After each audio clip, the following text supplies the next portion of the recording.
ভয়ঙ্কর গলাকাটা ডাইনি গলাকাটা সে এবং রক্ত চুষে খেত। এভাবে আর পারা যাচ্ছে না। এই হলাম গলাকাটা ডাইনিটার খাবার হয়ে যায়। একদম কচি ছেলে। সাধু বাবার কাছে যাব।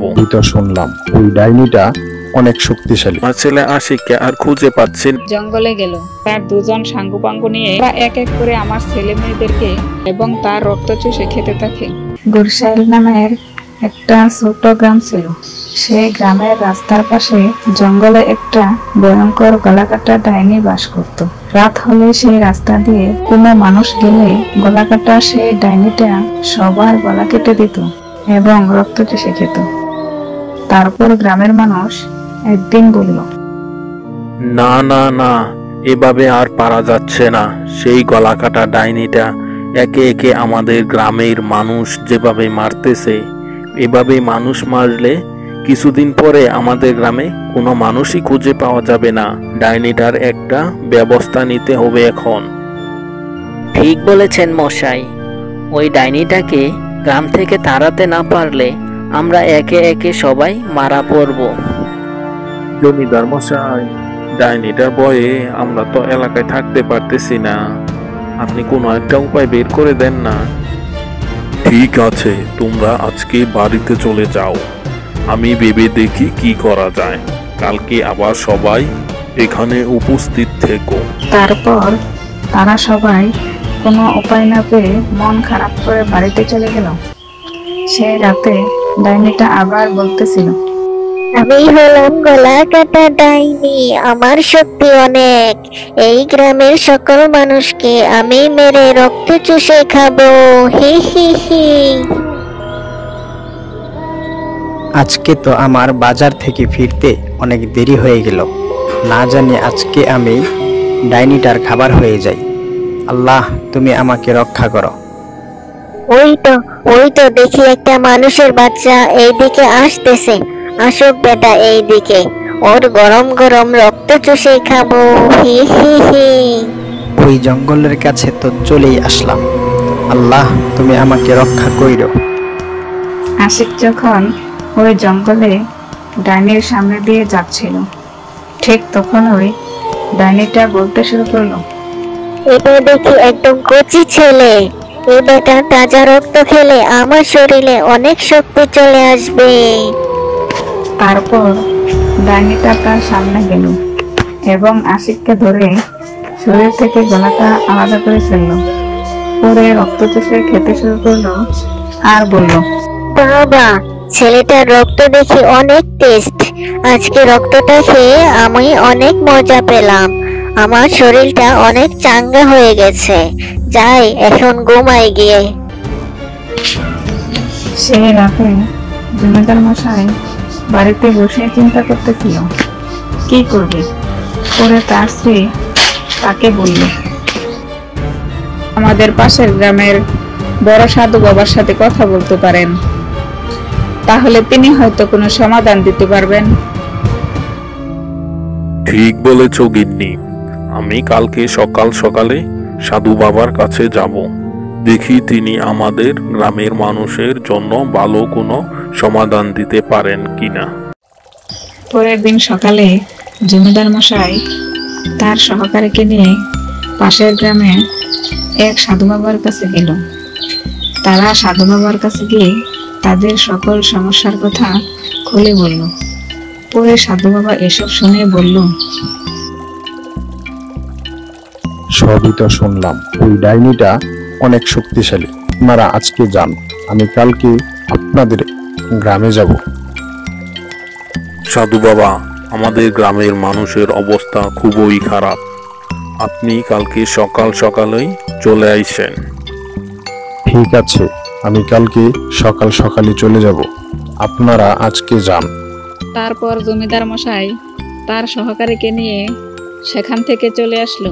পরে তারা গ্রামের মজলিসে বসলো এবং গ্রামের মিলন মিয়া নামক একজন বলল, জমিদার মশাই, কালকে রাত থেকে আমার ছেলে আশিককে আর খুঁজে পাচ্ছি না কোথাও।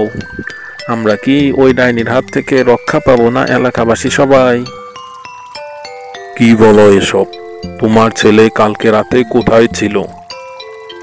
ছেলেটা বাজারের দোকানে ছিল, কিন্তু রাতে আর বাড়ি ফিরে আসেনি। তোমাদের কত করে বলেছি সাবধানে থাকতে। শোনো গ্রামের সবাই, কালকে সকালে আমাদের গ্রামে পাশের গ্রাম থেকে বড় একজন সাধু বাবা আসবে।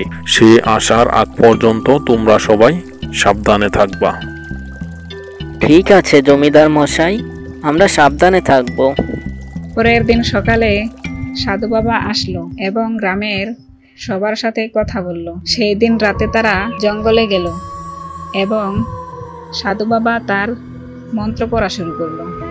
কিছুক্ষণ পরে ডাইনিটা আসলো এবং বলল, হি হি হি, কি রে সাধু, তোর তন্ত্রমন্ত্র আমার কোনো ক্ষতি করতে পারবে না।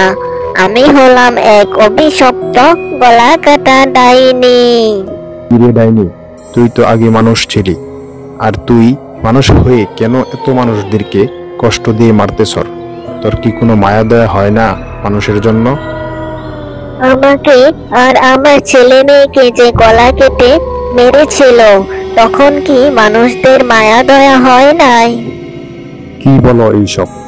তোমরা কে, আর তোমাদেরকে কে গলা কেটে হত্যা করেছে? তার নাম বলো। আমি ছিলাম এই গ্রামের মতিন কৃষকের স্ত্রী, ও আমার ছিল এক ছেলে এক মেয়ে। ওদের বাবা এই গ্রামে মিলন মিয়ার কাছ থেকে সুদে 50,000 টাকা নেওয়ার পর মারা যায়। পরে আমি অনেক কষ্টে আমার ছেলে মেয়েদের নিয়ে জীবন যাপন করতে থাকি। তারপর একদিন, মা, আমি যে আর না খেয়ে থাকতে পারতেছি না, আমাকে খাবার দাও মা। মা, আমারও অনেক ক্ষুধা লেগেছে, আমারও অনেক কষ্ট হচ্ছে। একটু ধৈর্য ধরো, জমিদারের বাসায় কাজ করে যে টাকা পাই তা দিয়ে আজকে বাজার করে নিয়ে আসবো। তারপর আমি আমার ছেলে মেয়েদেরকে নিয়ে খেয়ে না খেয়ে কষ্টে জীবনযাপন করতেছিলাম।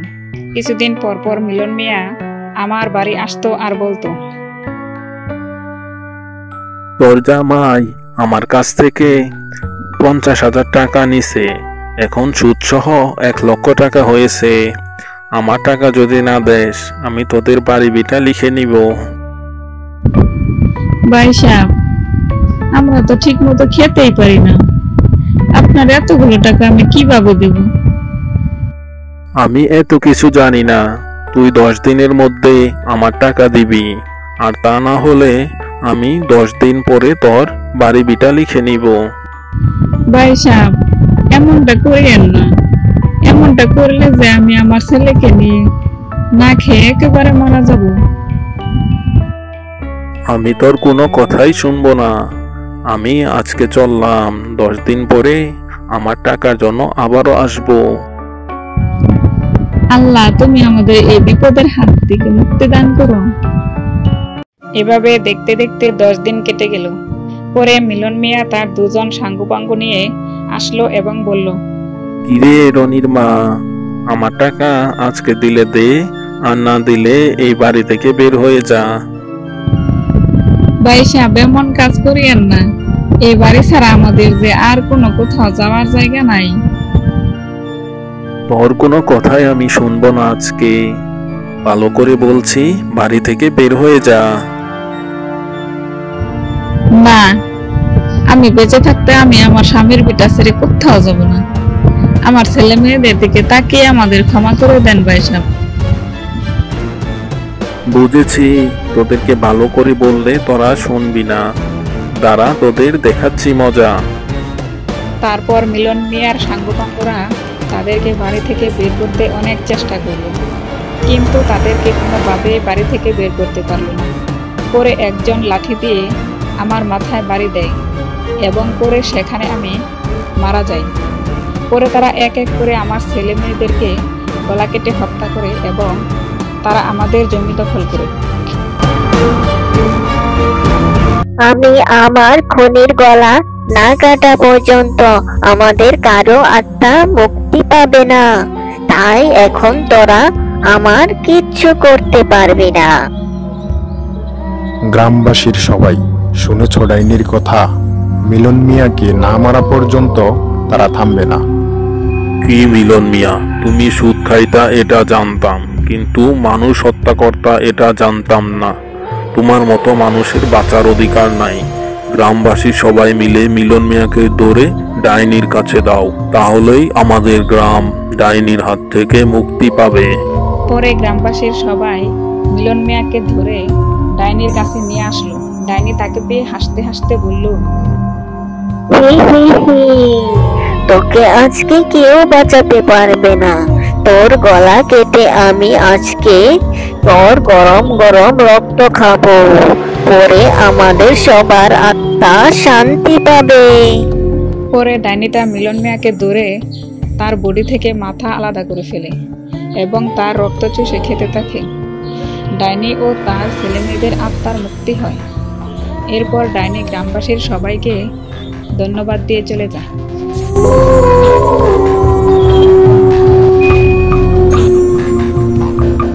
বন্ধুরা, আমাদের এই গল্পটি তোমাদের কাছে কেমন লেগেছে সবাই কমেন্ট করে জানিও, এবং তোমরা সবাই সাবস্ক্রাইব করে আমাদের পাশে থেকো।